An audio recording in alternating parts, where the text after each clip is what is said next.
Hello engineers, नमस्कार। कैसे आप सब लोग? आई होप आप बहुत अच्छे होंगे और मेरे वीडियो को इतना प्यार देने के लिए तहे दिल से शुक्रिया।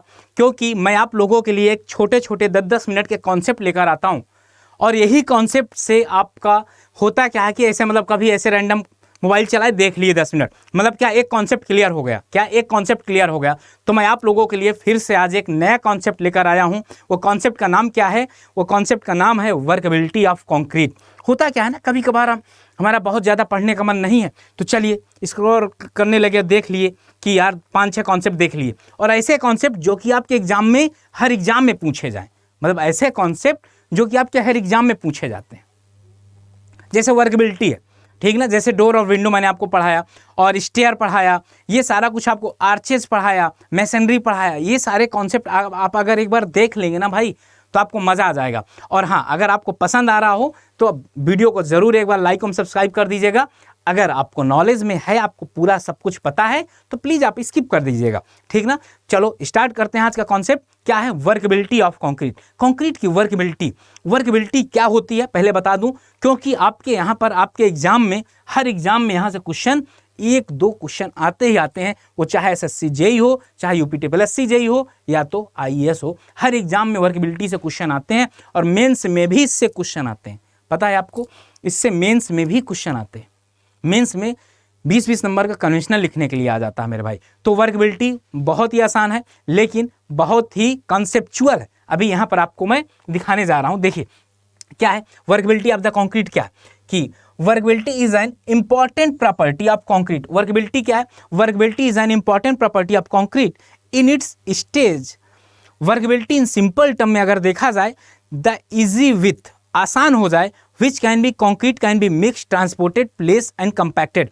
अब मैं इसका अगर आपको एग्जांपल बताऊं कि अब पहले क्या होता था वर्कबिलिटी, पहले बच्चों को दिल्ली आना पड़ता था पढ़ने के लिए, ठीक ना, घर वर छोड़ के यार पूरा यहाँ सेटअप लगाना पड़ता था। अब क्या है, अब घर पे बैठ के तो क्या हो गई, अब आपकी वर्कबिलिटी बढ़िया हो गई। खाना खा रहे हैं, पढ़ाई कर रहे हैं, क्या हो गया, वर्कबिलिटी आपकी बढ़िया हो गई। तो हमको कंक्रीट में इतना सब कुछ मेंटेन करना है कि आपका ट्रांसपोर्टेड भी बढ़िया हो जाए, ठीक ना, मिक्स भी बढ़िया से हो जाए, कंपैक्टेड भी हो जाए, 100% कंपैक्टेड भी हो जाए। इसी को आप क्या बोलते हैं? वर्कबिलिटी बोलते हैं। आपके ऑब्जेक्टिव में तो नहीं आएगा, लेकिन क्या है कि the workability is associate with the following 4 concept. 4 concept कौन कौन से हैं? देखिए, इजी टू फ्लो का मतलब यह है कि इंटरनल फ्रिक्शन, आपस में इंटरनल फ्रिक्शन कम होना चाहिए।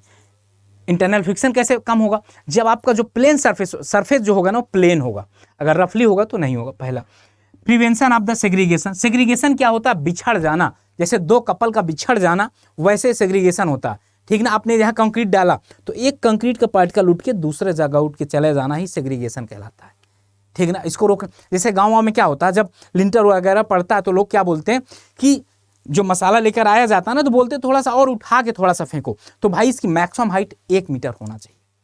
होता क्या, जैसे आपने फेंका तो जैसे यहाँ पर कंक्रीट फेंका आपने, हो सकता है कुछ कंक्रीट उठ के यहाँ से चले जाए दूसरे जगह, तो यहाँ पर स्पेस छूट जाएगा। This is the called segregation, ठीक ना।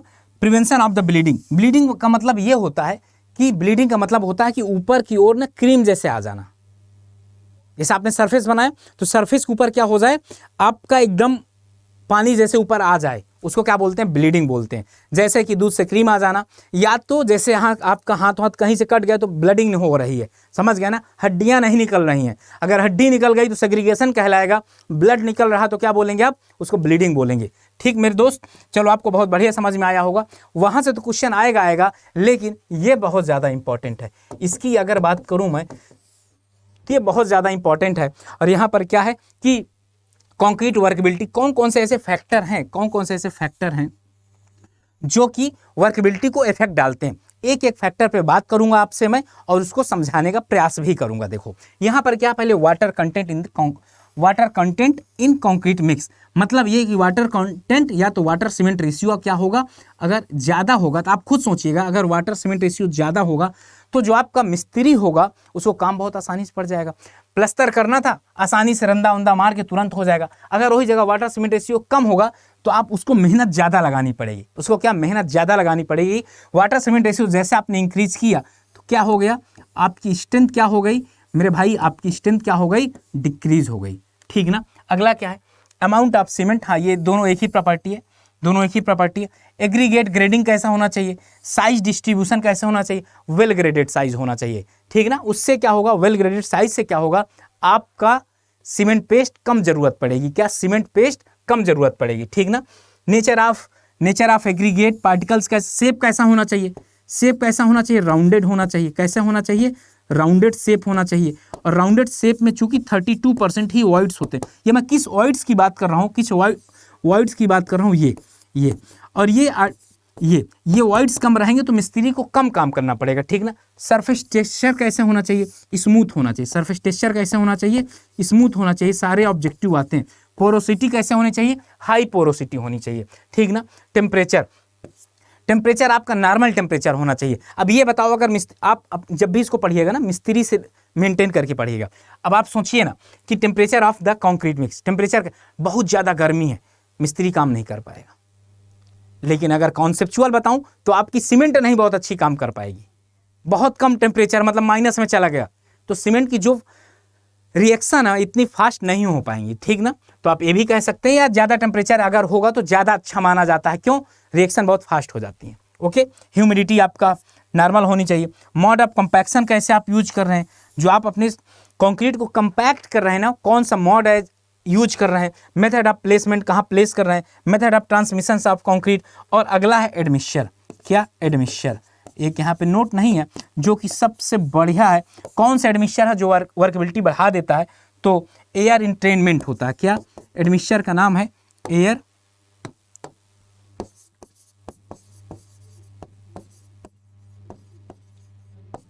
इंट्रेनमेंट। तो एयर इंट्रेनमेंट की अगर बात करूं ना, इससे होता क्या है, इससे आपकी वर्कबिलिटी क्या हो जाती है, वर्कएबिलिटी आपकी, इससे आपकी वर्कबिलिटी इंक्रीज हो जाती है। ओके, लेकिन डेंसिटी क्या हो जाती है मेरे भाई, डेंसिटी कम हो जाती है, डेंसिटी कम हो जाती है, ठीक ना। तो स्ट्रेंथ भी कम हो जाए। एयर इंट्रेनमेंट काम क्या होता है मैं बता दूं, ये एक्चुअली में छोटे छोटे पार्टिकल होते हैं।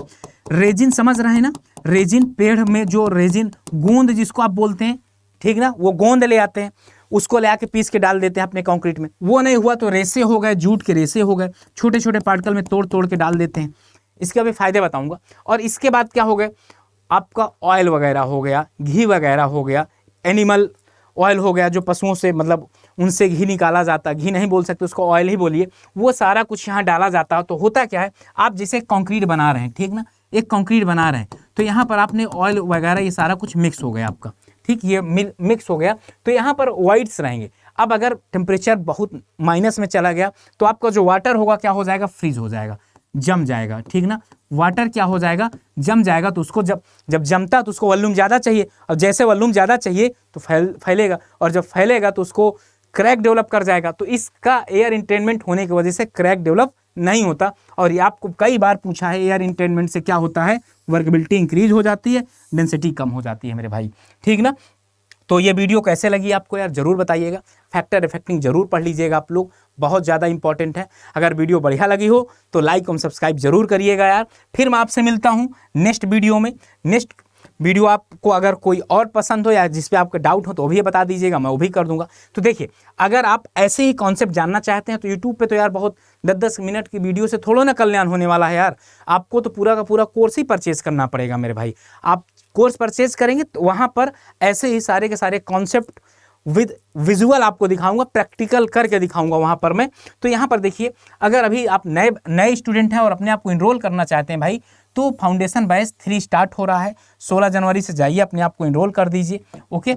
और अगर आप मैकेनिकल के भी हैं, इलेक्ट्रिकल के भी हैं, किसी ब्रांच के हैं, सभी ब्रांच का, मिशन मेंस जेई का भी है, और ये जेई मेंस का भी है, और ये सिविल इंजीनियरिंग फाउंडेशन बैच 2 भी है हमारे पास। और आपको बताऊं मैं यहाँ पर, आप ना अगर आरआरबी की जेई भी की तैयारी करना चाहते हैं, जेकेएसएसबी की, या तो उड़ीसा जेई की, या तो जेकेएसएसपी, जेकेपीएससी, सर जेकेपीएससी, अगर आप इन सब की तैयारी करना चाहते हैं ना यार, तो आप जाइए, अपने आप को इनरोल कर लीजिए अड्डा 24/7 के साथ। और हाँ, आपको जैसे आप देख के डरिए नहीं, इतने का कोर्स नहीं परचेज करना, आपको ये कूपन कोड लगाना है Y579 मेरे भाई। अगर आप मेरे गाइडेंस में पढ़ना चाहते हैं, पढ़ाना हम ही लोगों को है यार, समझ गए ना। मैक्सिमम सब्जेक्ट सिविल वालों का ही पढ़ाना, तो सिविल वालों का ही कोड क्यों ना लगाया जाए। और मुझे पता है आपको मैक्सिमम डिस्काउंट भी चाहिए, तो मैक्सिमम डिस्काउंट के लिए ना देखिए ये कितने का पड़ेगा, 3449 रुपये का पड़ेगा 6 मंथ का। कितने का, 3449 रुपये का पड़ेगा 6 मंथ का, और 39 रुपये का पड़ेगा 12 मंथ का। और अगर आप महापैक परचेज करेंगे ना भाई, तो ये सभी चीज़ों का एक्सेस आपको एक ही जगह मिल जाएगा। सभी का एक्सेस क्या हो जाएगा, आपको एक ही जगह मिल जाएगा। तो मेरे भाई जाइए, अपने आप को इनरोल करिए और अपनी इस बुलंदी, अपनी सोच को बुलंदी तक पहुंचाइए, अपने सब्जेक्ट में महारत हासिल करिए यार मेरे भाई। मिलते हैं आपसे नेक्स्ट वीडियो में। Okay, bye bye.